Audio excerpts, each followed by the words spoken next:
ഇന്നലെ കേരളത്തിൽ നടന്നത് വലിയ രീതിയിലുള്ള പോളിംഗ്. കൂട്ടിയും കിഴിച്ചുമൊക്കെ മുന്നണികൾ നിൽക്കുമ്പോൾ NDA ക്യാമ്പിൽ, പ്രത്യേകിച്ച് BJP ക്യാമ്പിൽ അത് വലിയ ആഹ്ലാദത്തിന് വക നൽകിയിരിക്കുന്നു. കാരണം BJP കണക്ക് കൂട്ടിയെടുത്ത് തന്നെ എത്തി നിൽക്കുന്നു. ഞങ്ങളടക്കം പറഞ്ഞിരുന്ന ഒരു 30 മണ്ഡലങ്ങളിൽ വലിയ രീതിയിലുള്ള ഒരു പോരാട്ടമാണ്. അതിൽ 12 മണ്ഡലങ്ങൾ, 9 തൊട്ട് 12 മണ്ഡലങ്ങൾ വരെ ഒരു വിന്നിംഗ് പൊസിഷനിലാണ് BJP നിൽക്കുന്നത് എന്ന് പറഞ്ഞിട്ട് അക്ഷരാർത്ഥ ശരിവെക്കുന്ന തരത്തിലേക്കാണ് പ്രാഥമികം എന്ന് പറയുമ്പോൾ ഇന്നാണ് ബൂത്ത് തലത്തിലെ കണക്കുകളും മറ്റും BJP CPM അടക്കം പരിശോധിച്ച് തുടങ്ങുന്നത്. വൈകുന്നേരത്തോടു കൂടി ഏകദേശം ഒരു കണക്ക് ലഭ്യമാകും. പക്ഷെ പ്രാഥമികമായി അവർ വിലയിരുത്തുന്നത് തിരുവനന്തപുരത്ത് അവർക്ക് ഒരു 3 സീറ്റെങ്കിലും ലഭിക്കും എന്നുള്ളതാണ്. അതിൽ നിയമവും കഴക്കൂട്ടവും അവർ ഇന്നലെ തന്നെ ഉറപ്പിച്ചു കഴിഞ്ഞിരിക്കുന്നു.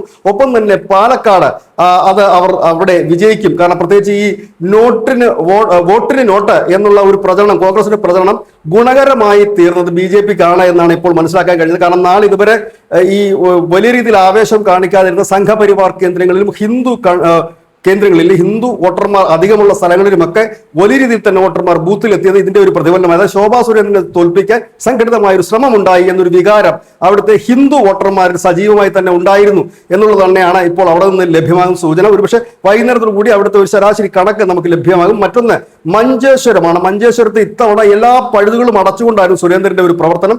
പ്രത്യേകിച്ച് തെരഞ്ഞെടുപ്പ് കാലത്ത് വലിയ ബഹളങ്ങളൊന്നും ഉണ്ടാക്കാതെ സുരേന്ദ്രൻ സൈലന്റായി നടത്തിയ നീക്കം, ആ നീക്കത്തിന് പ്രവാസികൾ എത്തിയില്ല വോട്ട് ചെയ്യാൻ. അവസാന നിമിഷത്തിൽ അവിടുത്തെ ഫലം മാറ്റിമറിക്കുന്ന പ്രവാസികൾ വോട്ട് ചെയ്യാൻ എത്തിയില്ല എന്ന് മാത്രമല്ല, സുരേന്ദ്രന് അനുകൂലമായി എത്താറുള്ള കർണാടക വോട്ടർമാർ ഇത്തവണ കൂടുതൽ, കർണാടക എന്ന് പറയുമ്പോൾ മലയാളികളാണ്, കാസർഗോഡുകാരാണ്, മഞ്ചേശ്വരംകാരാണ്. ഈ മഞ്ചേശ്വരത്ത് നിന്ന് കർണാടകത്തിൽ ഒക്കെ ജോലി ചെയ്യുന്ന അടുത്തടുത്ത് കിടക്കുന്ന 2 സ്ഥലങ്ങളാണ്. അപ്പൊ അവിടെ നിന്നുമൊക്കെ ഉള്ളവർ കൃത്യമായി തന്നെ എത്തുകയും കൃത്യമായി തന്നെ മഞ്ചേശ്വരത്ത് BJP ജയിച്ചു കയറുന്നു എന്നൊരു വാർത്തകൾ തന്നെയാണ്, അല്ലെങ്കിൽ അത്തരത്തിലുള്ള അഭിപ്രായങ്ങൾ തന്നെയാണ് പലയിടത്തുനിന്നും ലഭിക്കുന്നത്. ഏതായാലും BJPയെ സംബന്ധിച്ച് അവരുടെ സീറ്റ് 5ന് മുകളിൽ ഉയരും. ഒരുപക്ഷെ 8ഓ 9ഓ ആയാൽ പോലും അത്ഭുതപ്പെടാനില്ല. അപ്രതീക്ഷിതമായ ചില മുന്നേറ്റങ്ങൾ പല മണ്ഡലങ്ങളിലും നടക്കാനുള്ള സാധ്യതയുണ്ട്. അതിൽ ഏറ്റവും പ്രധാനപ്പെട്ട കുന്നത്തുനാടാണ്. NDA ആണ്, നമ്മുടെ 2020 ആണ്. കുന്നത്തുനാടിലെ സ്ഥാനാർത്ഥി 3000 തൊട്ട് 5000 വോട്ടിന് വരെ ജയിക്കും എന്നുള്ള 2020 അവരുടെ കണക്കൂട്ടലിന് ശേഷം അറിയിക്കുകയും ചെയ്തിരിക്കുന്നു. News desk.